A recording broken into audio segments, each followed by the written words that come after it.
Bonjour, donc nous allons voir les CTA ou centrales de traitement d'air. Une centrale de traitement d'air, ça ressemble en gros à ceci quand vous en avez une sur un tour. Donc on va regarder ce qu'il y a comme élément à l'intérieur. Alors ça peut varier mais j'ai choisi un schéma assez simple.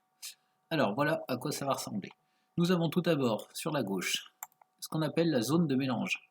Alors la zone de mélange, cela sert à mélanger, comme son nom l'indique, de l'air vicié. Alors l'air vicié, c'est celui qui revient du local dans lequel on traite l'air. Par exemple, des ateliers ou des bureaux, on a pris l'air. Donc ça, c'est de l'air qui revient après être passé dans l'atelier. Parce qu'il est chaud et s'il fait froid dehors, par exemple, ou l'inverse, il est froid et qu'il fait chaud dehors, on ne va pas perdre toute la chaleur ou tout le froid qu'on a déjà gagné. Cet air vicié va être mélangé alors à l'aide de volets qu'on appelle de registres, qui vont laisser passer ou pas l'air, suivant qu'on les ouvre ou qu'on les ferme plus ou moins, avec de l'air neuf. L'air neuf, c'est l'air extérieur, donc la température ambiante, qui lui aussi a un registre avec des volets.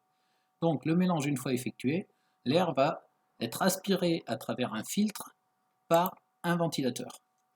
Le ventilateur va ensuite souffler l'air à travers une batterie froide, donc un élément qui sert à deux choses, à refroidir et à déshumidifier, puisque si nous refroidissons l'air suffisamment en dessous de la température de rosée, de la condensation apparaît, donc de la buée, et l'eau va s'écouler liquide pour être ensuite évacuée, donc les condensats de la buée, à l'égout en général. Donc toujours en dessous de la batterie froide, de l'endroit où on refroidit l'air, une évacuation avec un tuyau qui va à l'égout. Après avoir été refroidi, l'air peut être réchauffé ou ne pas avoir été refroidi et chauffé tout bêtement sur ce qu'on appelle donc la batterie chaude, avec un plus puisqu'elle donne de l'énergie, la batterie froide en enlève. On peut avoir un système d'humidificateur qui lui va faire circuler de l'eau en circuit plus ou moins fermé, bien sûr il faut en rajouter, avec une pompe et qui va permettre de brumiser en fait l'eau au contact notamment de la batterie chaude qui donne de l'énergie pour l'aider à s'évaporer et donc ça permet d'humidifier l'air. Ensuite, l'air traité va être renvoyé vers le local où l'air a été traité.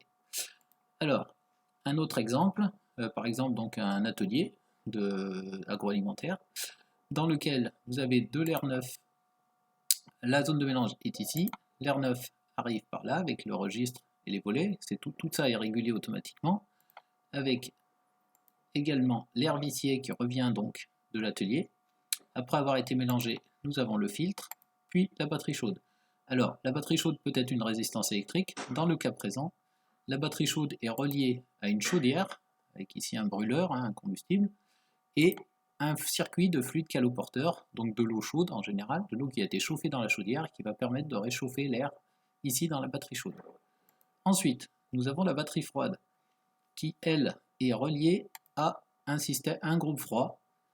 Le groupe froid, on retrouve dans le groupe froid les quatre éléments principaux, c'est-à-dire, alors bien sûr, le circuit de fluide frigorigène qui est relié à la batterie froide, qui relie le groupe froid à la batterie froide, et ensuite les compresseurs, il y en a deux ici, donc le fluide frigorigène arrive froid, bleu, il est comprimé, donc il devient chaud, on l'envoie ensuite dans les condenseurs, on en avait trois ici avec des ventilateurs qui permettent d'évacuer la chaleur à l'extérieur, c'est pour ça que c'est sur les toits, avant d'être détendu. Alors là il y a une petite erreur, ça devrait être encore rouge, donc dans le détendeur, et après le détendeur, le fluide devient très froid, on le renvoie dans la batterie froide, qui est donc l'évaporateur du groupe froid.